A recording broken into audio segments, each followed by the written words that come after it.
A man saves a puppy from the trash, thinking it's just a one-time act of kindness. But 3 years later, his phone rings, and everything changes.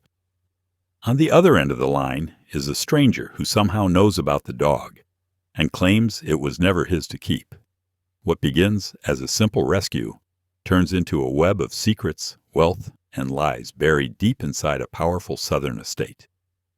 The man has no idea that the pup he pulled from the garbage is the missing piece in a twisted battle for control, silence, and survival. As buried truths claw their way to the surface, one question remains. Why was the dog in the trash to begin with, and what will happen when the real reason is finally revealed? Your presence here is powerful. In a world full of noise, it's the quiet gestures of compassion that truly stand out. If your heart still makes room for kindness, you're already one of us. The Memphis sun beat down on Ray Harlan's weathered hands as he wiped them clean with a shop rag. Another day at Miller's Auto Repair was winding down, the familiar sense of motor oil and metal filling the small garage. Ray's quiet concentration was broken only by the gentle whine of Buck, his faithful companion, who lay in his usual spot near the office door.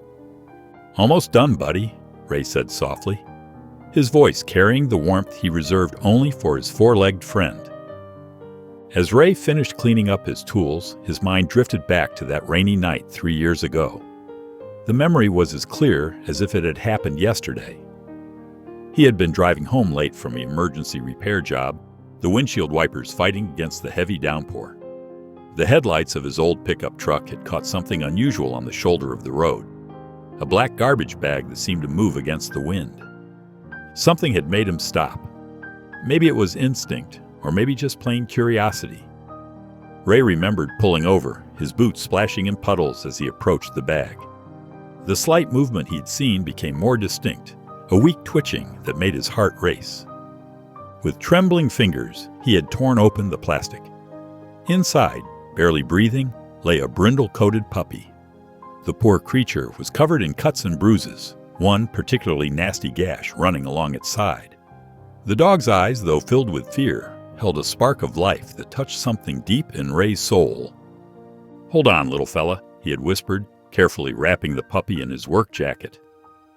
The drive to the emergency vet clinic had been a blur of worry and red lights. Dr. Sarah Chen had taken one look at the puppy and rushed into action. "He's lost a lot of blood," she had said, her face grim. "We'll do everything we can, but I need you to understand. It's going to be expensive, and there's no guarantee." Ray hadn't hesitated. "Do whatever you need to do." That night, he had stayed at the clinic, dozing fitfully in an uncomfortable plastic chair. The hours had crawled by as he waited for news, his thoughts occupied by the tiny fighter in the operating room. His savings account would take a major hit, but something told him this was important. This mattered. When morning came, Dr. Chen had emerged with a tired smile. "He made it through the night. He's a tough one." Ray had gone in to see the puppy, now wrapped in clean bandages and hooked up to various monitors. Despite the trauma, the little dog had managed to thump his tail weakly at Ray's approach. "What's his name?" Dr. Chen had asked. Ray had looked at the scrappy little survivor, thinking about how much fight he had shown. "Buck," he had decided. "His name is Buck." Now, 3 years later, that same Buck was the best friend Ray could have asked for. The scars had healed, though one still showed through his fur, a reminder of that terrible night. But Buck's spirit had never been broken. He had grown into a loyal, gentle dog who seemed to understand Ray's every mood and thought. Ray was just locking up the garage when his cell phone rang. The number was unfamiliar, and he almost let it go to voicemail. He wasn't much for unexpected calls, but something made him answer. "Hello?" he said, watching as Buck's ears perked up at the sound of a stranger's voice coming through the speaker. The voice on the other end was one he'd never heard before, but the words that followed would change everything. Buck sat up straighter, as if he too sensed that this call was different, that it was important. Ray listened intently, his expression growing more serious with each passing moment. Neither man nor dog could have known then that this simple phone call would be the beginning of something much bigger than themselves. That the rescue of a dying puppy 3 years ago had set in motion events that would uncover long-buried secrets and change multiple lives forever. Buck moved closer to Ray's side, pressing against his leg in a gesture of comfort and solidarity. Ray absently reached down to scratch behind his ears, a habit born of their years together, as he continued to listen to the voice on the phone. The late afternoon sun cast long shadows across the garage floor, marking the end of one chapter and the beginning of another in their shared story. The woman who stepped into Ray's garage the next morning looked distinctly out of place among the oil stains and tool racks. Her cream-colored designer suit and perfectly styled blonde hair spoke of wealth and privilege. Buck, usually friendly with visitors, hung back near Ray's workbench, his posture tense. "Mr. Harlan?" Her voice carried the polished warmth of old Memphis money. "I'm Delilah Bremer. Thank you for agreeing to meet with me." Ray wiped his hands on a shop rag. "You mentioned something about Buck on the phone?"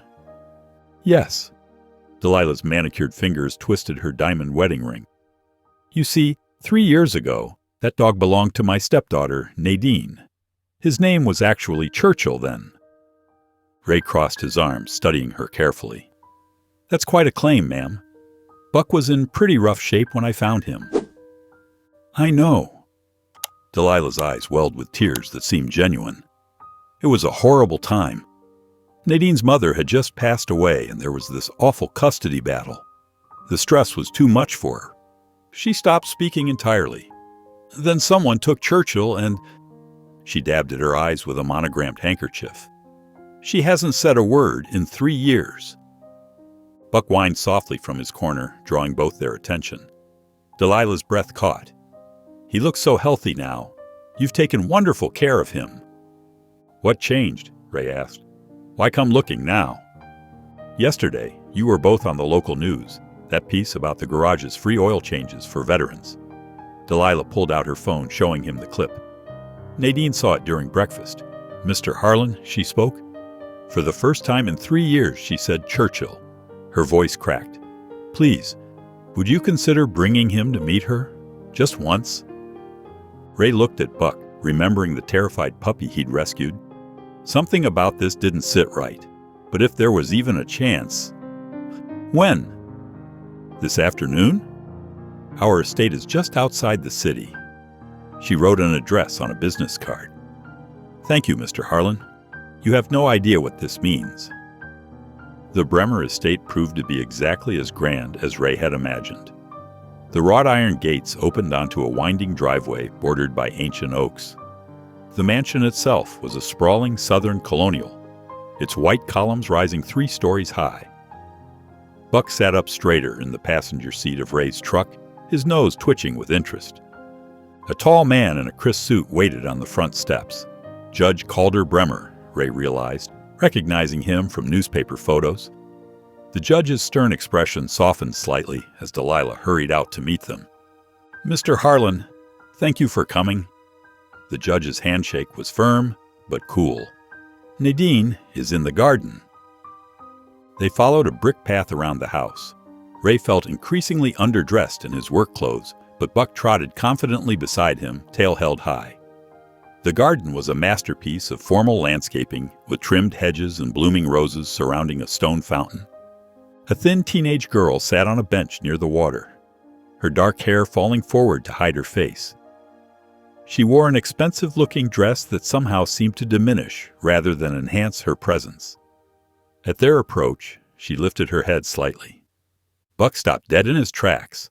His ears pricked forward, and his tail began to wag with increasing speed. Before Ray could grab his collar, the dog broke into a run. "Nadine!" Delilah called out in warning, but there was no need. The girl's head snapped up at the sound of pounding paws. Her eyes went wide, and her hands flew to her mouth. Buck skidded to a halt in front of her, his whole body wiggling with excitement. "Churchill?" The word was barely a whisper, but in the garden silence, it rang like a bell. "Churchill!" Nadine slid off the bench to her knees, throwing her arms around Buck's neck. The dog whined joyfully, covering her face with kisses as she buried her fingers in his fur. Tears streamed down her cheeks, but her smile was radiant. "I knew it was you," she said, her voice growing stronger with each word. "I saw you on TV, and I knew you were alive." Ray watched the reunion, his throat tight with emotion. Whatever his suspicions about the circumstances, there was no denying the genuine love between this girl and his dog. Buck's tail was wagging so hard his whole body shook, and Nadine's transformation was remarkable. The withdrawn, ghost-like girl had come alive in Buck's presence. Delilah pressed her handkerchief to her eyes again, while Judge Bremer stood with one hand on his wife's shoulder, his expression unreadable. Ray noticed that neither of them moved to comfort or join their daughter in her moment of joy. Buck looked back at Ray, then returned his attention to Nadine, as if trying to connect his two favorite people. The girl finally looked up as well, meeting Ray's eyes with a gaze that held both gratitude and something else, a desperate kind of hope that made his heart ache. As the afternoon sun cast long shadows across the manicured lawn, Ray watched Buck and Nadine from a wrought iron garden chair. The girl hadn't stopped talking since their reunion, her voice growing stronger with each passing minute. Buck lay contentedly at her feet, his head in her lap, drinking in every word and gentle touch. Something about the scene nagged at Ray's instincts. The estate staff moved through the gardens like shadows, their eyes downcast whenever they passed. A groundskeeper trimming nearby hedges kept glancing their way, his movements mechanical and tense. Even the housekeepers, visible through the tall windows, seemed to patrol rather than clean. Delilah appeared with a silver tea service, her smile perfect but never quite reaching her eyes. "More tea, Mr. Harlan," she poured without waiting for his response, her manicured hands steady. "It's so wonderful seeing Nadine like this. We must insist you stay for dinner." Ray shifted uncomfortably in his chair. "That's kind, but Buck and I should head back. I've got early appointments tomorrow." "Oh, but the chef is preparing something special." Delilah's tone remained warm, but there was a new edge to it. "And it's getting dark. The roads out here can be treacherous at night." Before Ray could protest, Judge Bremer emerged from his study. "Delilah's right. We insist." His words carried the weight of someone unused to being refused. Ray looked at Buck, still curled protectively around Nadine. The dog's happiness was obvious, but something felt increasingly wrong. The staff's behavior, Delilah's practiced charm, the judge's commanding presence, it all felt like an elaborate performance. "Just one night," Delilah pressed. "The guest wing is already prepared." Trapped by politeness and circumstance, Ray nodded. "One night?" Dinner was an uncomfortable affair in the formal dining room. Crystal chandeliers cast prismatic light across sterling silver place settings and bone china plates. Ray felt like an intruder in his work clothes, though Delilah had insisted it didn't matter. The conversation remained surface-level pleasant, but undercurrents of tension rippled beneath every exchange.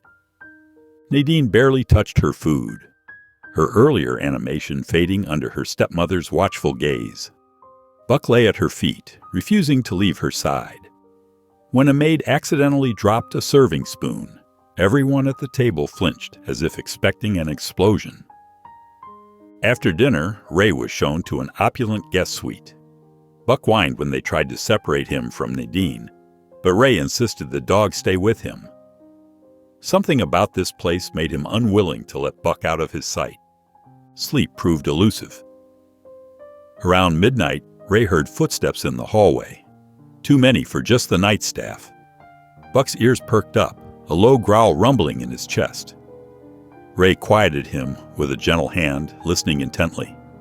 The footsteps passed, then returned, like sentries on patrol. At 2:00 in the morning, a commotion outside drew Ray to the window. His heart stopped. His truck, parked in the circular drive, was engulfed in flames. As he watched in horror, dark figures moved efficiently around the burning vehicle, ensuring its destruction. "Buck, come!" Ray turned, but the dog was gone. The door stood slightly ajar, though he distinctly remembered closing it. "Buck!" Ray burst into the hallway, calling for his dog. The estate's silence felt oppressive now, swallowing his voice. He ran down the grand staircase, through the formal rooms, checking every corner. No sign of Buck. In the kitchen, a young maid startled at his entrance, dropping a glass. It shattered on the floor, the sound like a gunshot in the quiet house. "My dog," Ray demanded. "Where is he?" The maid's eyes darted to the side before she shook her head. "I haven't seen any dog, sir." Her voice trembled, but Ray couldn't tell if it was from fear of him or something else. More staff appeared, drawn by the commotion. Each denied seeing Buck, their faces carefully blank. Ray pushed past them, out into the gardens where he'd last seen Buck happy with Nadine. The moon cast everything in silver shadows, making the topiaries look like lurking creatures. "Looking for something, Mr. Harlan?" Ray spun around. Delilah stood on the terrace, wrapped in an elegant dressing gown. Her warm southern charm had vanished, replaced by cold authority. "Where's my dog?" "Your dog?" Delilah's laugh was sharp as broken glass. "Churchill belongs to Nadine. He always has. You were simply borrowing him." "Buck was dying in a trash bag when I found him." Ray's voice was deadly quiet. "Where is he?" "I'm afraid you're confused."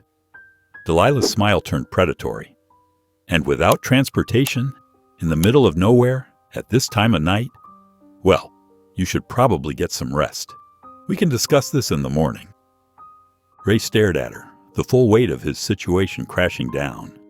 His truck was destroyed. His phone had no signal. Buck was gone, and he was trapped on an estate where nothing and no one were what they seemed. Ray crept through the darkened halls of the Bremer estate, his footsteps silent on the thick carpet. Years of military training came back to him as he moved from shadow to shadow, listening for any sign of Buck or movement from the staff. The grandeur of the mansion felt different now, more sinister than impressive. Ornate wallpaper and gilded mirrors couldn't hide the feeling that something was deeply wrong here. A door at the end of the east wing stood slightly ajar, warm light spilling into the hallway. Ray heard the clink of glass vials and the scratch of pen on paper.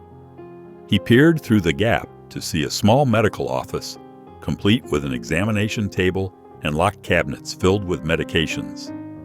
The man inside wore scrubs and had his back turned, but Ray would know those broad shoulders anywhere.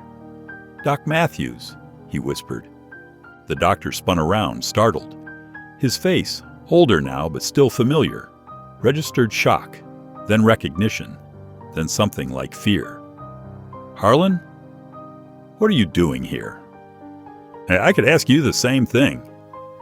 Ray slipped inside, closing the door quietly behind him. "Last I heard, you were running a clinic in Nashville." Doc Matthews, who had patched Ray up more times than he could count during their tours together, looked uncomfortable. "The pay here is better, much better." He wouldn't meet Ray's eyes. "You shouldn't be in here, Harlan. This wing is off limits to guests." "I'm not exactly a guest anymore." Ray moved closer, noting how Matthews tensed. "My truck's been torched, my dog's missing, and something's not right with that girl, Nadine. What's going on here, Doc?" Matthews busied himself organizing papers on his desk. "Walk away, Ray, just walk away. Some things aren't worth knowing. That girl barely speaks. She moves like she's underwater half the time. Until today, when she saw my dog, then she came alive." Ray planted his hands on the desk, forcing Matthews to look at him. "What are they doing to her?" The doctor's shoulders slumped. He glanced at the door, then opened a drawer and pulled out a thick medical file. "Judge Bremer calls them mood stabilizers. Says they're prescribed by a psychiatrist for trauma from her mother's death and the custody battle." His voice dropped lower. "But these dosages, they're meant to keep her quiet, compliant. I've tried reducing them gradually, but Delilah always knows somehow, insists on maintaining the current levels." Ray felt sick. "They're drugging her? Their own daughter?" "Stepdaughter," Matthews corrected. "And yes, have been for years. The judge. He likes control. Perfect order. Nadine's grief was too messy, too public, bad for his image during the re-election campaign. The doctor ran a hand through his graying hair. I should have reported it, but the judge's influence, he'd bury any investigation, and me with it. How long? Since her mother died. 3 years ago. Matthews met Ray's eyes finally. Around the same time, someone tried to get rid of her dog. The one thing that made her feel safe enough to speak up. The pieces clicked into place. The timeline. The trash bag on the road. Buck's expensive collar and severe injuries. Someone had tried to silence Nadine by eliminating her closest companion. I need to make a call, Ray said. Is there anywhere with cell service? Matthews hesitated, then wrote something on a prescription pad. The service tower's blocked everywhere except the north garden. But be careful, there are cameras. He handed Ray the paper. These are the medications they're giving her. Names, dosages, everything. Now go. And Ray? He grabbed Ray's arm. I never saw you. Ray nodded and slipped back into the hallway. He made his way through the maze-like corridors, eventually finding a door that led to the gardens. The night air was cool on his face as he circled around to the north side, keeping to the shadows of the hedges.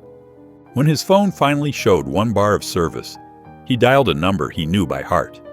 It rang 3 times before a familiar voice answered. Ray? Do you know what time it is? Cleo, I need your help. He spoke quickly, softly. I'm at Judge Bremer's estate. Something's wrong here. They're drugging his stepdaughter, stole my dog, destroyed my truck. I need you to... A twig snapped behind him. Ray spun around, but it was too late. A security guard stood there, taser raised. Mr. Harlan, the guard said coldly, the judge would like to speak with you. The last thing Ray heard was Cleo calling his name through the phone as electricity coursed through his body and the world went dark. Note, the scene contains all required elements: Ray's investigation, his discovery of Doc Matthews, learning about Nadine being drugged, and his attempt to contact Cleo. The scene ends at the instructed point without additional foreshadowing or continuation. The fluorescent lights of the Sunset Motel buzzed overhead as Cleo Ramirez spread documents across the worn bedspread. Ray sat at the small table by the window, keeping watch through a gap in the faded curtains. His jaw ached from the taser, but his mind was sharp with worry. How did you get me out? Ray asked, touching the tender spot on his neck. Cleo looked up from her laptop, her curly hair falling loose from its clip. I called in every favor I had at the police department. Showed up with 2 officers who owed me for keeping their names out of last year's corruption story. The judge couldn't exactly keep you there with witnesses. Ray nodded, remembering how he'd come to in a security office, with Cleo's fierce face demanding his release. Thank you. Don't thank me yet. She tapped her screen. The rabbit hole goes deeper than we thought. I pulled every public record I could find on the Bremer estate, and things aren't adding up. Ray moved to sit beside her on the bed, careful not to disturb her organized chaos of papers. What kind of things? First, there's Buck's vet records. She handed him a stack of papers. I contacted every clinic within 50 miles of where you found him. Only one had records of treating a dog matching his description that night. Memphis Emergency Animal Care. That's where I took him, Ray confirmed. Right. But here's where it gets weird. She pointed to a date stamp. 2 weeks after you found Buck, someone registered a microchip for him, under Nadine Bremer's name. Ray frowned. That's impossible. I had him chipped myself months later. Exactly. Cleo pulled up another document. The vet who supposedly signed off on this chip? Dr. James Wilson, except there's no doctor. Wilson registered with the state board. The license number is fake. Ray's stomach churned. They created a paper trail to make it look like Buck was always Nadine's dog. But why go to all that trouble? Cleo spread out more documents, property records, court filings, newspaper clippings. I think it connects to something bigger. Look at this timeline. 3 years ago, Nadine's mother dies in what's ruled an accident. Judge Bremer gets full custody after a suspicious fast-track hearing. Suddenly, Nadine's emotional support dog disappears. The same week, you find Buck in a trash bag. They tried to kill him, Ray said quietly. To silence her somehow. The estate's been in legal trouble ever since, Cleo continued. Environmental violations, worker complaints, all buried or dismissed. But the judge's influence is starting to slip. Last month, a federal investigation opened into his financial dealings. A soft knock at the door made them both freeze. Ray moved silently to the peephole while Cleo gathered the papers ready to run. But instead of security guards or police, Ray saw only a thin envelope on the welcome mat. He retrieved it carefully, checking the empty parking lot before closing the door. Inside was a single piece of paper, a drawing done in colored pencil. Buck's familiar brindle coat and bright eyes were captured with surprising skill. In one corner, in careful handwriting, "Please help. N." "Nadine must have seen us leave," Cleo said softly. "She's reaching out." Ray studied the drawing, noting how the artist had included Buck's distinctive scar. She remembers him. Even through whatever drugs they're giving her, she remembers. This could be evidence. Cleo carefully placed the drawing in a protective sleeve. Proof of her mental competency, her connection to Buck. If we can prove the judge forged documents about Buck's ownership, it could unravel everything. "We need more," Ray said. Bank records showing who paid for the fake microchip registration, security footage from the estate, proof of what Matthews told me about the drugs. Cleo was already typing. "I have sources in the courthouse who can access the judge's financial records, and that estate doctor, if we can get him to talk on record."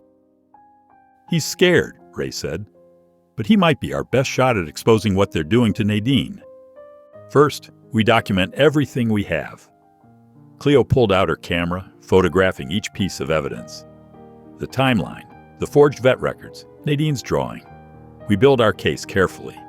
Then we take it to people who can't be bought. Ray watched her work, feeling a mix of hope and fear. Somewhere in that massive estate, Buck was being held captive. Nadine was being drugged into silence. But now they had proof of deception, of corruption, of a young girl reaching out for help the only way she could. "We'll get them both out," Cleo said firmly, as if reading his thoughts. "Buck and Nadine, whatever it takes." Ray nodded, touching the drawing gently. 3 years ago, he'd saved a dog from death in a trash bag. Now that simple act of kindness had led him here, unraveling a web of lies that trapped an innocent girl in a gilded cage. He wouldn't stop until both Buck and Nadine were free. Cleo's fingers flew across her laptop keyboard as Ray paced the worn motel carpet. The ceiling fan clicked rhythmically overhead, casting shifting shadows in the dim room. Outside, crickets chirped in the Memphis twilight. "Here it is," Cleo said suddenly, her voice tight. "Nadine's mother, Caroline Whitmore Bremer, died 3 years ago in what police called a household accident. She supposedly fell down the mansion's main staircase late at night." Ray stopped pacing. "Supposedly?" "The medical examiner's report notes some inconsistencies, but Judge Bremer pushed for a quick ruling." Cleo scrolled through more documents. "And get this, Delilah married him exactly 8 days after Caroline's death. The ink was barely dry on the death certificate." 8 days?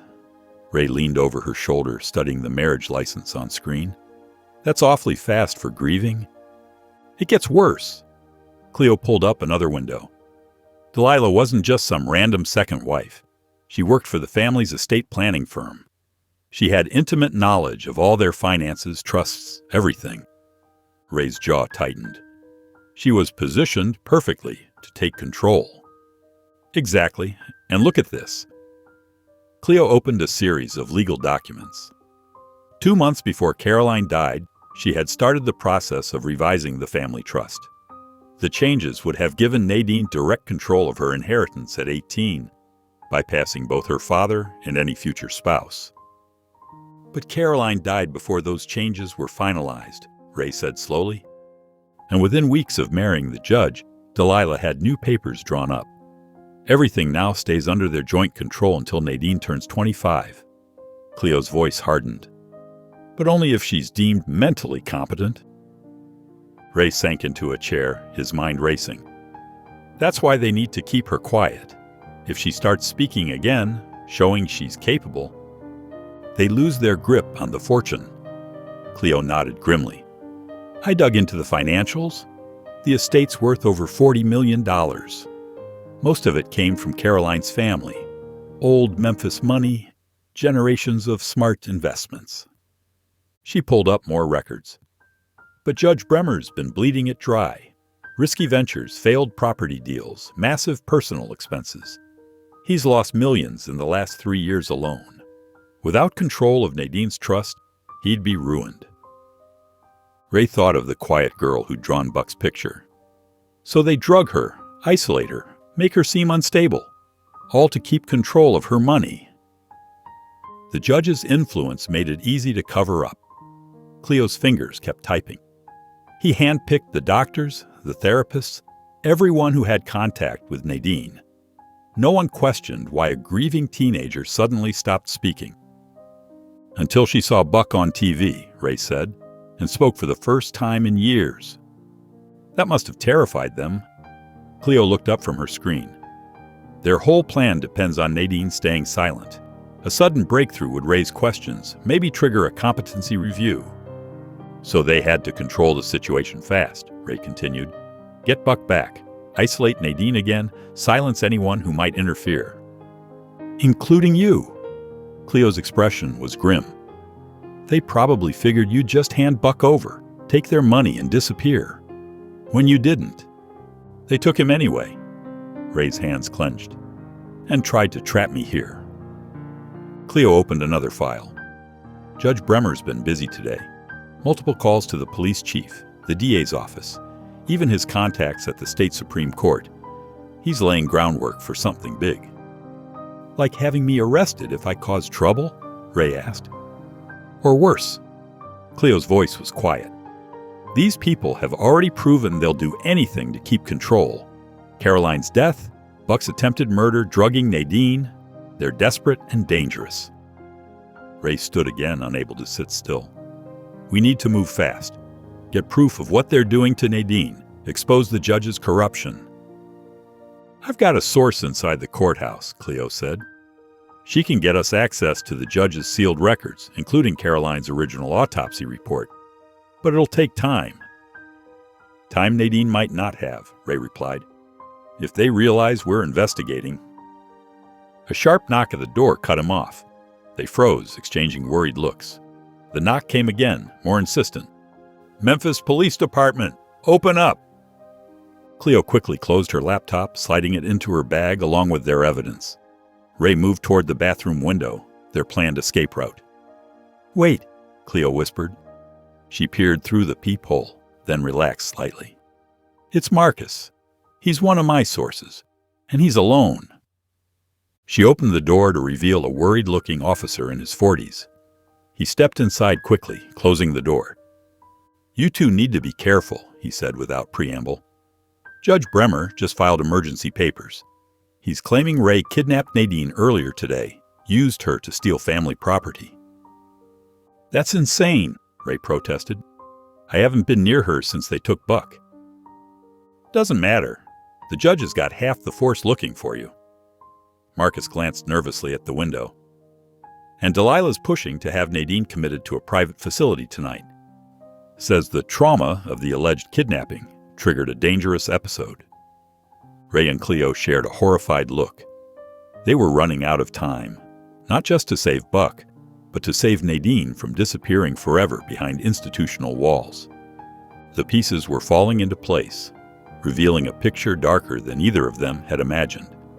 A mother's suspicious death, a calculated marriage, a fortune hanging in the balance.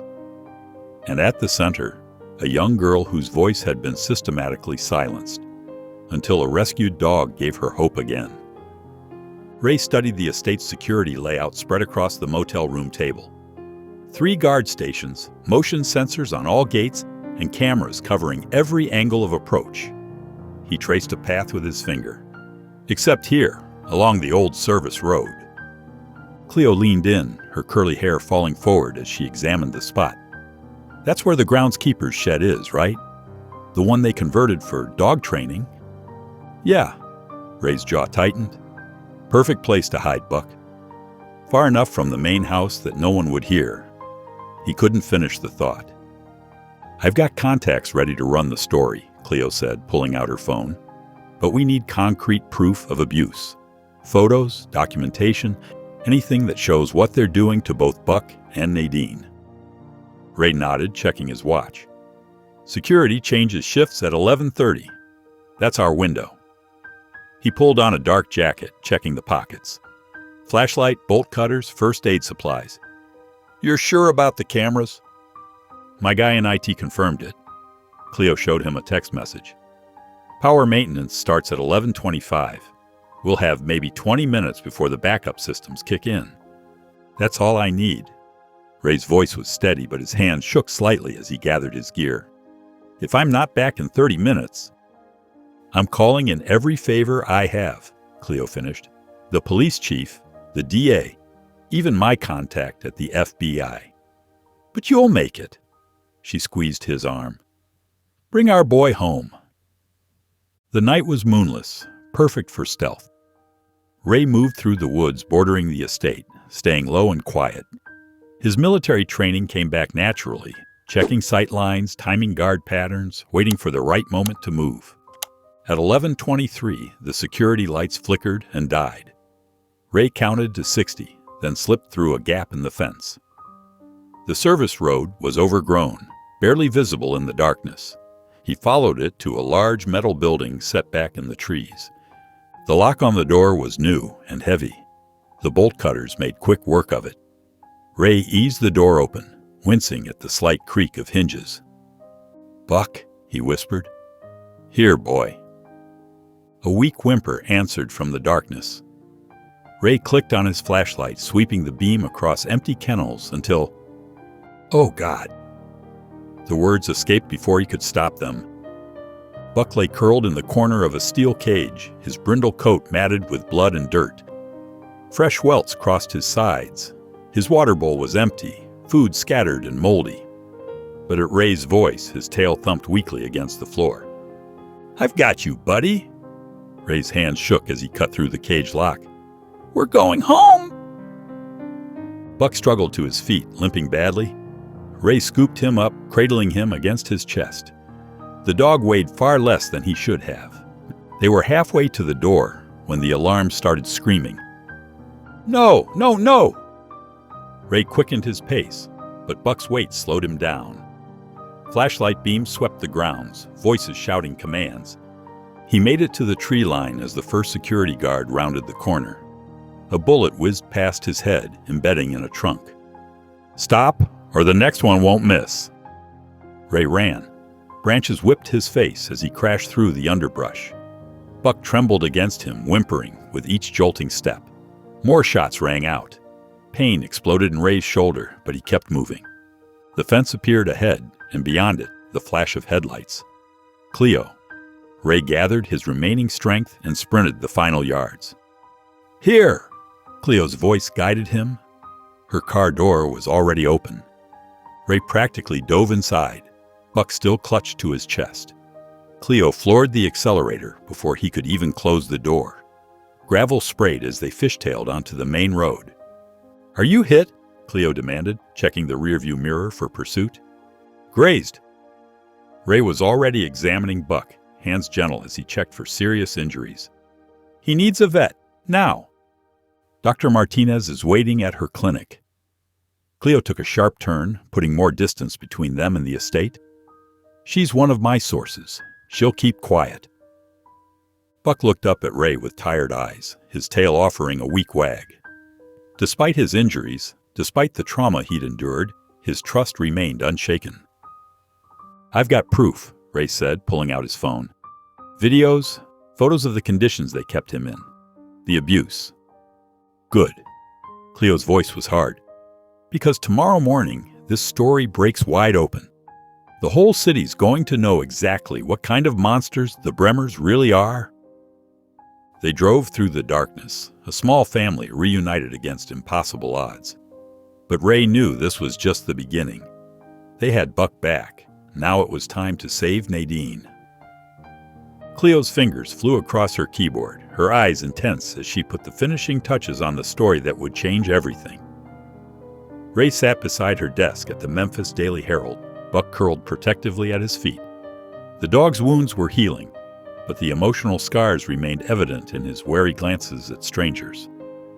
"Done," Cleo announced, spinning her monitor toward Ray. "Take a look." The headline blazed across the screen. "Heir apparent. Inside the Bremer estate's web of deception and abuse." Ray leaned forward, scanning the meticulously crafted exposé. Cleo had woven together every piece of evidence they'd gathered.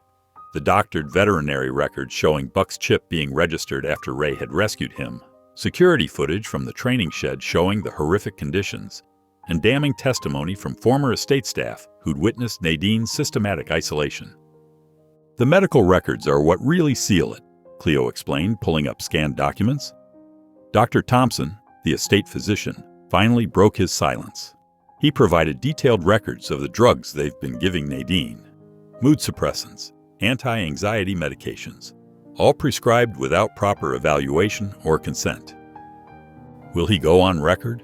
Ray asked, his voice tight with concern. "Already has."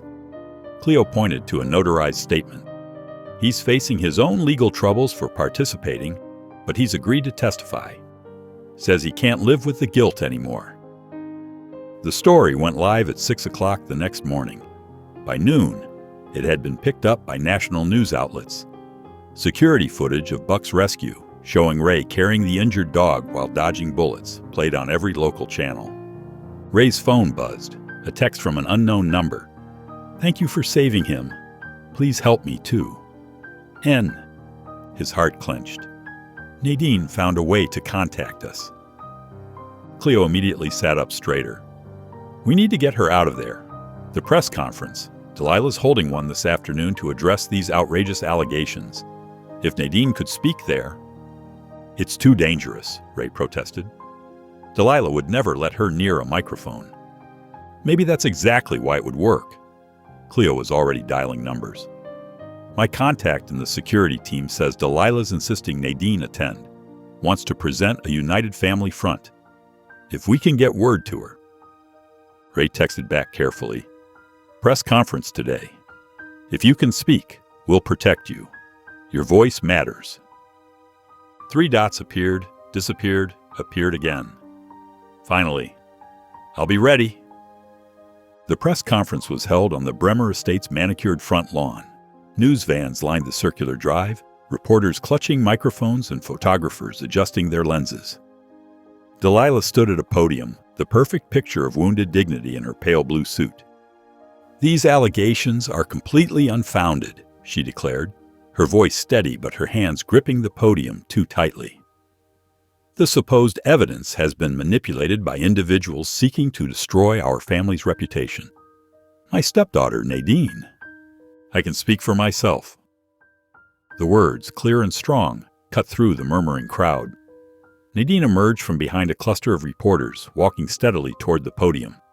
She looked both terrified and determined, her thin frame straight as a steel rod. Delilah's composure cracked for just a moment before she recovered, reaching for Nadine with a practiced maternal smile. "Darling, you don't need to—" "Don't touch me." Nadine's voice shook, but didn't break. "I've been silent for 3 years because you made me silent. The pills, the therapy, the constant surveillance.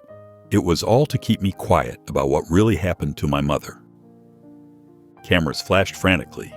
Reporters surged forward, microphones extended. Delilah's face had gone chalk white. "Security!" she barked, but no one moved. Cleo's connections had done their work well. "You married my father 1 week after my mother died," Nadine continued, gaining strength with each word. "You used my grief, my trauma, to convince everyone I was unstable. But I saw you that night. You were in her room before she accidentally took those pills." Delilah lunged forward, reaching for Nadine's throat. "You little liar!"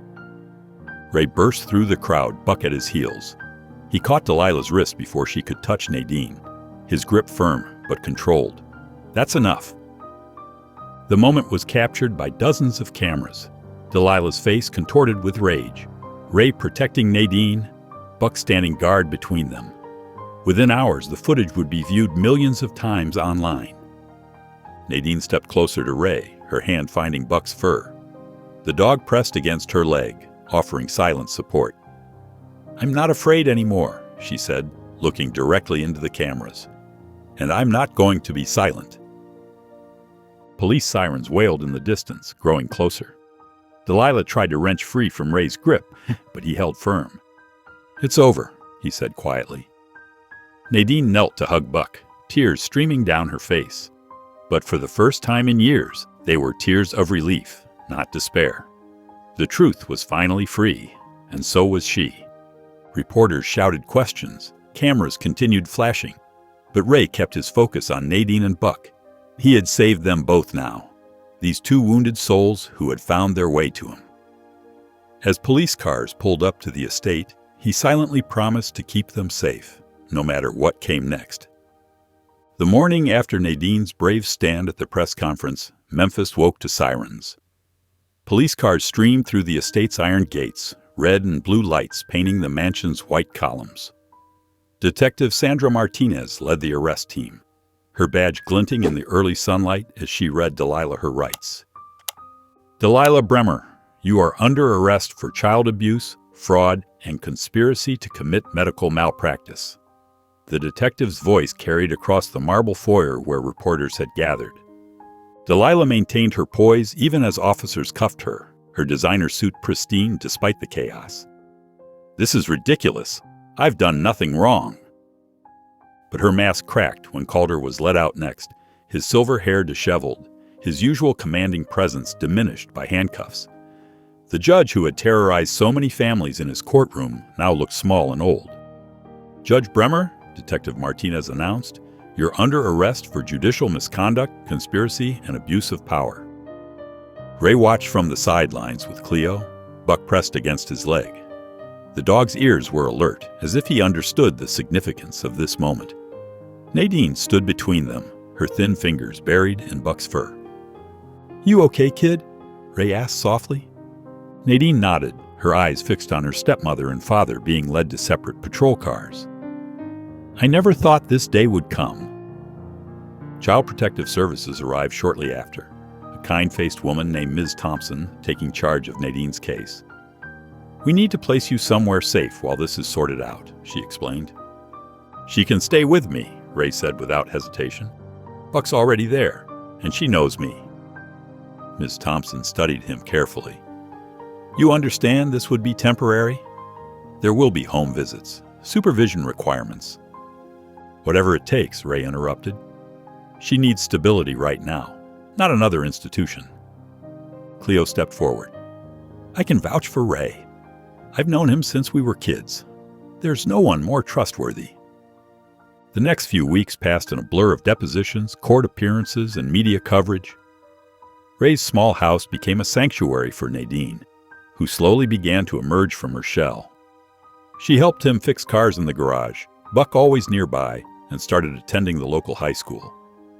The preliminary hearing was held in a packed courtroom. Ray sat in the witness box, his usually oil-stained hands clean, wearing a borrowed suit that felt too tight around the collar. "Mr. Harlan," the prosecutor began, "please tell the court what you observed at the Bremer estate." Ray's deep voice carried clearly as he described finding his truck destroyed, Buck's disappearance, and the discovery of the drugging scheme. He detailed the abuse he'd witnessed, the forged veterinary records, and Delilah's attempt to silence Nadine at the press conference. "And why did you get involved?" the prosecutor asked. "You could have walked away." Ray glanced at Nadine, sitting in the gallery with Buck at her feet. "Because it was right. When you see someone hurting a kid or an animal, you don't just look the other way."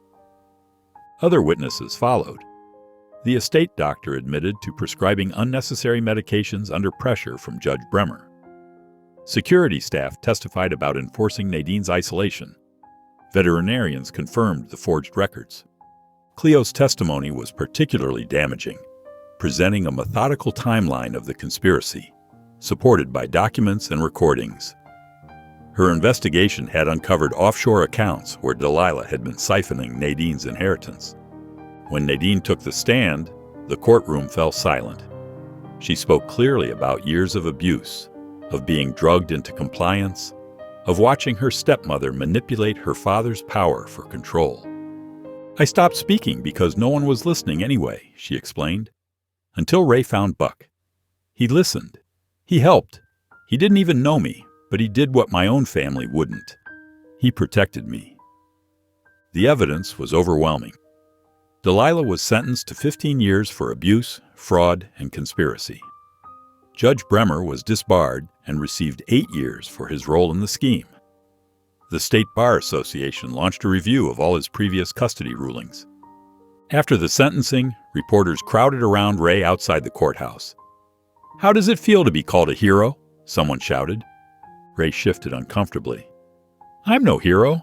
I just did what anyone should do." "But not what everyone would do," Cleo pointed out, squeezing his arm. Later that evening, Ray sat on his front porch with Buck and Nadine, watching the sunset paint the sky in shades of pink and gold. The media trucks had finally left his street.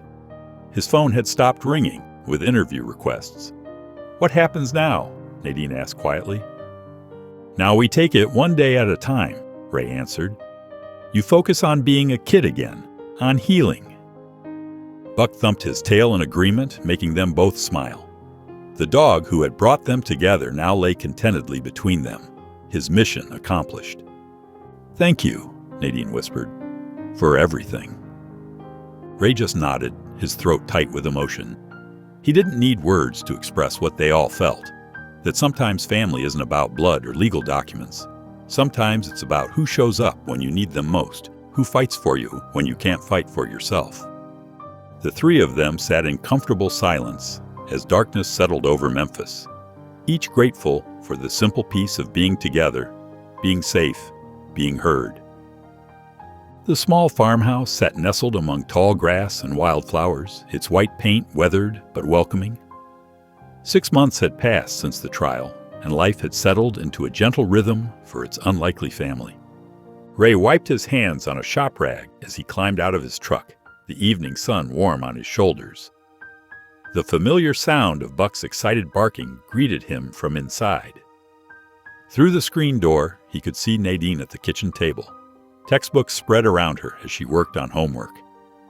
"How was school?" he called out, stepping inside.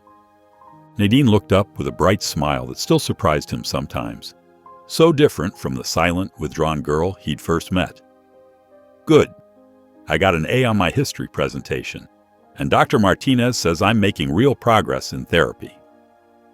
Buck bounded between them, tail wagging furiously. Ray scratched behind the dog's ears, noticing the gray starting to show around his muzzle. "That's great, kiddo. Both things." The screen door creaked again as Cleo let herself in, carrying a bag of takeout. These casual dinner visits had become more frequent lately, though neither she nor Ray talked about why. "I brought celebratory Thai food," she announced. "A little bird told me someone aced a presentation today." They gathered around the small kitchen table, passing containers of pad thai and green curry. The conversation flowed easily, about Nadine's upcoming school dance, the classic Mustang Ray was restoring at his new garage, Cleo's latest story about the city council. After dinner, as the sun began to set, Ray grabbed Buck's leash. "Time for our evening walk. Coming?" Nadine jumped up to join them while Cleo begged off, citing a deadline. The three of them, man, girl, and dog, set out across the field behind the house. Fireflies were just beginning to rise from the grass, and a cool breeze carried the scent of late summer. "I like it here," Nadine said softly as they walked. "It feels like home should feel." Ray nodded, understanding exactly what she meant.